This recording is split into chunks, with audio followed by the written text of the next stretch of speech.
नमस्कार बच्चों, स्वागत है आप सबका फिर से इस PYQ के सीरीज में। और ये क्लास 10th का PYQ का पार्ट 2 है, ठीक है, जो कि मैं क्लास 10th इतिहास का चैप्टर 1 PYQ करा रहा हूँ, MCQ करा रहा हूँ सॉरी, और MCQ में ये पार्ट 2 है। 20 क्वेश्चन मैं ऑलरेडी डील कर चुका हूँ, वो वीडियो आप जाकर नहीं देखे हैं तो ज़रूर देखें। तो चलिए शुरुआत करते हैं क्वेश्चन नंबर 21 से। 21 कहता है क्या, किस युद्ध के बाद जर्मनी के एकीकरण पूरा हुआ? बताइए, किस युद्ध के बाद जर्मनी के एकीकरण पूरा हुआ? 21 का क्या हो जाएगा बच्चों?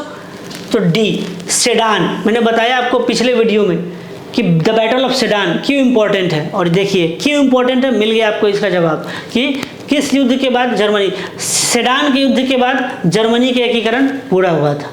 ठीक है बच्चों, आपको जाना है, बताना है कि सेडान का युद्ध कब हुआ था, एग्जाम में आ जाएगा। ठीक है, आगे बढ़ते हैं। अगला सवाल, क्वेश्चन नंबर 22। यूरोपीय सभ्यता का पालना किसे कहा जाता है? तो देखो, यूरोपियन बोलता ना, यूरोपियन सिविलाइजेशन या वेस्टर्न सिविलाइजेशन जो हम लोग आज बोलते हैं, या कहा जाता है कि जो भारतीय संस्कृति सभ्यता है आज कहीं ना कहीं वेस्टर्न कल्चर को हम लोग एडॉप्ट कर रहे हैं।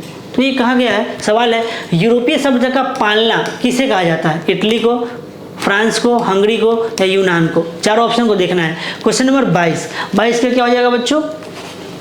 तो डी, 22 का क्या हो जाएगा? डी क्या हो गया आपका? यूनान को। ठीक है, ध्यान देना, आंसर है यहाँ पे। मैं चाहता, देखो कितने जगह क्या है ना कि आपका आंसर नीचे लिखा रहेगा, लेकिन पहले से आपको पता चल जाएगा तो फिर इंटरेस्ट खत्म हो जाता है। ठीक है, तो इटली, फ्रांस, हंगरी और यूनान, तो यूनान को। आगे बढ़ते हैं, क्वेश्चन नंबर 23। जाल्वेराइन की स्थापना किस राज्य ने की? ये बहुत इंपॉर्टेंट है। क्या है बच्चों? जाल्वेराइन की स्थापना किस राज्य ने की? प्रसा ने की, ऑस्ट्रिया ने की, सार्डिनिया ने की, नेपल्स ने की। ये क्या है चारों? ये नेपल्स, सार्डिनिया, ये आखिर है तो ये इटली का पार्ट है कि जर्मनी का पार्ट है, पता होना चाहिए। ठीक है, तो 23 का क्या हो गया आपको? ए, प्रसा ने की थी। किसने की थी? प्रसा ने जाल्वेराइन की स्थापना की थी। ये याद रखना है MCQ के, है ना, ताकि आपके एग्जाम में आए तो आप टिक कर सको। और देख लो बच्चों, सवाल यहीं से आएगा, इसी में से कोई 4-5 सवाल आएगा, है ना। नेक्स्ट 24, 1789 की फ्रांसीसी क्रांति के समय वहाँ किस राजवंश का शासन था?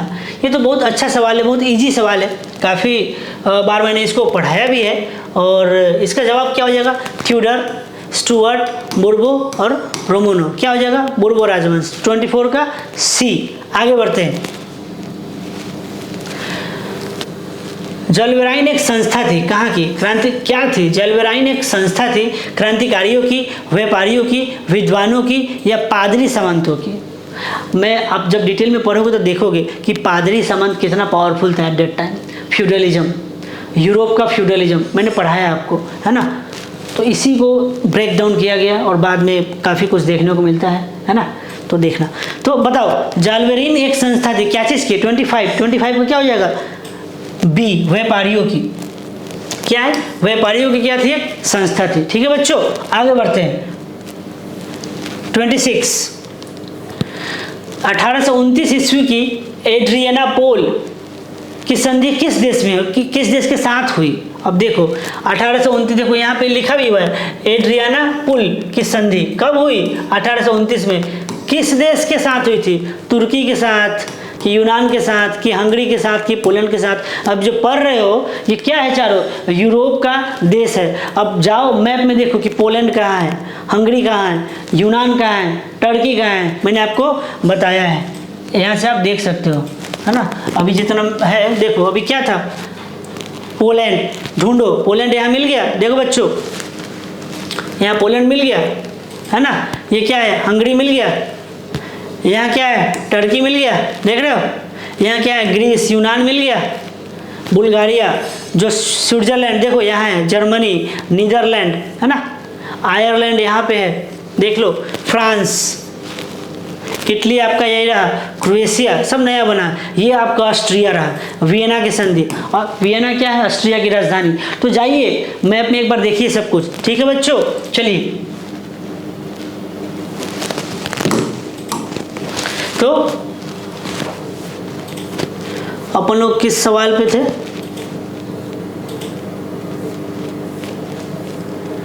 25 हो गया था, 26 का आंसर क्या हो जाएगा, 26 ए, तुर्की। एड्रियानापोल की संधि किस देश के साथ हुई, तुर्की के साथ हुई, ठीक है। आगे बढ़ते हैं। 27 फ्रांस में किस शासक वंश की पुनर्स्थापना वियना कांग्रेस के द्वारा हुई, बताइए। फ्रांस में किस शासक वंश की पुनर्स्थापना वियना कांग्रेस के द्वारा की गई। 27 पता होगा आपको, क्या हो जाएगा, बुर्बो राजवंश, क्योंकि इसी के खिलाफ क्या हुआ था, फ्रांसीसी क्रांति का उदय हुआ था। वो लोग है ना, इस राजवंश के खिलाफ क्या थे, लोग तंग आ चुके थे, और बाद में वियना कांग्रेस के बाद फिर से इसको रीएस्टेब्लिश किया गया। बोलेगा सर क्यों, आप तो एक बार कह रहे हो कि बुर्बो राजवंश के खिलाफ वहाँ के लोगों ने क्या किया, आंदोलन किया, और बाद में वियना कांग्रेस जब हुई तो इसको रीएस्टेब्लिश किया गया। आखिर माजरा क्या है, इसके लिए आपको अच्छे से पढ़ना पड़ेगा। तो जाइए एक बार वीडियो देखिए या पढ़ाई कीजिए एनसीईआरटी में, ठीक है। आगे बढ़ते हैं, बस ध्यान रखना है इस सवाल को। देखो पढ़ने का ना बाबू अलग अलग तरीका होता है। कोई टीचर आपको डायरेक्ट सारा सवाल लेकर आएगा, सारा जवाब लेकर आएगा, आपको स्पून फीडिंग करेगा, ऐसा नहीं बनना है। थोड़ा खुद से भी मेहनत करना है, आप लोग अच्छे बच्चे हो, है ना। चलिए 27 के बाद 28, बाकी नहीं आएगा तो हमारी संस्था है, उस पर कॉल करो। ऑल 24/7 आपको क्या मिलेगा, सुविधा मिलेगी। कोई प्रॉब्लम हो पूछ लो, कमेंट सेक्शन में आकर लिख दो कि सर ये समझ में नहीं आया, ये नहीं आया, आपको रिप्लाई मिलेगा, ठीक है बच्चों। चलिए मेजनी का संबंध किस संगठन से था, बताइए। मेजनी का संबंध किस संगठन से था, आखिर मेजनी कौन था, है ना। लाल सेना, कार्बोनरी, फिलिक और डाइट। डाइट क्या है ये भी देखो जाकर, कार्बोनरी क्या था, लाल सेना क्या है, सबका अपना इंपॉर्टेंस। हाँ तो 28 का क्या हो जाएगा, बी, ये हो गया कार्बोनरी, ठीक है आंसर। आगे बढ़ते हैं 29, रक्त एवं लौह की नीति किसने अपनाई, ब्लड एंड आयरन की नीति किसने अपनाई। 29 का क्या हो जाएगा, सी, बिस्मार्क ने, ठीक है। ये बहुत ही फेमस सवाल है और कितने एग्जाम में आ चुका है ना। The policy of blood and iron, Bismarck ने। जब आप आगे पढ़ोगे ना देखते हैं, फिर मैं आपको बताऊंगा ब्लड एंड आयरन की नीति। मुगल पीरियड में, यस मुगल काल में भी एक शासक रहा है जिन्होंने ब्लड एंड आयरन की नीति अपनाई है, देखना उसको, ठीक है। आगे बढ़ते हैं 30, क्वेश्चन नंबर 30, इटली के एकीकरण का तलवार किसे कहा जाता है। देखो कितना सुंदर सवाल है। इटली के एकीकरण का तलवार किसे कहा जाता है, मेजनी को, नेपोलियन को, मेटरनिक को या गैरीबाल्डी को। तो 30, अब बताइए 30 का क्या हो जाएगा आपका, डी, द ग्रेट गैरीबाल्डी। ये एक नाविक था, है ना। चलो आगे बढ़ते हैं, ठीक है मैं टिक नहीं कर रहा हूँ, आगे बढ़ते हैं। 31 एक कर देता हूँ, देख लो 30 का आंसर क्या हो जाएगा, ये डी हो गया। हाँ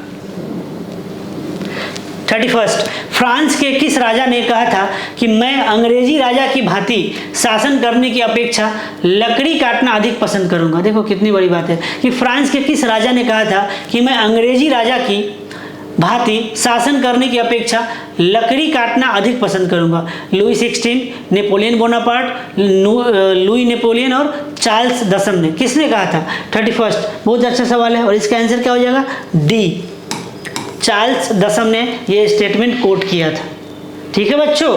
चलिए बहुत अच्छा सवाल है, मतलब हम लोगों की संस्था इन बिटवीन लाइंस जाकर जो भी एमसीक्यू हो सके वो निकाल कर आप लोगों के समक्ष लाई है कि आपके पढ़ाई में कोई एमसीक्यू छूटे नहीं, और आप अच्छे से तैयार करो और एग्जाम के लिए अपने आप को बुलंद करो। आगे बढ़ते हैं, कार्बोनरी की स्थापना किस वर्ष हुई थी बच्चों, कार्बोनरी की स्थापना बताइए। ऊपर आया था 32 का जवाब क्या हो जाएगा, ए, क्या है ए, 1810 में कार्बोनरी की स्थापना हुई थी, ठीक है बच्चों। अब कार्बोनरी की स्थापना क्यों की गई, किसने की, किस वजह से की, पर्पस क्या था, ये सारी चीज़ों को आपको एनसीईआरटी में पढ़ना है। हाँ, आगे बढ़ते हैं। क्वेश्चन नंबर 33, यूरोप वासियों के लिए किस देश का साहित्य एवं ज्ञान विज्ञान प्रेरणा स्रोत रहा है? यूरोप वासियों के लिए किस देश का, पूरे यूरोप की बात कर रही है कि पूरे यूरोप में वह कौन सा देश है जिसका साहित्य और ज्ञान विज्ञान प्रेरणा स्रोत रहा है, इंस्पिरेशन रहा है? बताइए, जर्मनी का, यूनान का, टर्की का या इंग्लैंड का? 33 का क्या हो जाएगा? बी, यूनान का। ठीक है, यूनान किस में आगे था? लिटरेचर में, और ज्ञान विज्ञान प्रेरणा स्रोत रहा है यूनान। ठीक है, 33। आगे बढ़ते हैं। 34, किस संधि के द्वारा स्वतंत्र यूनान राष्ट्र की स्थापना की गई? देखो, ये भी है यूनान, ग्रीस, जो नीचे मैंने आपको मैप में बताया है।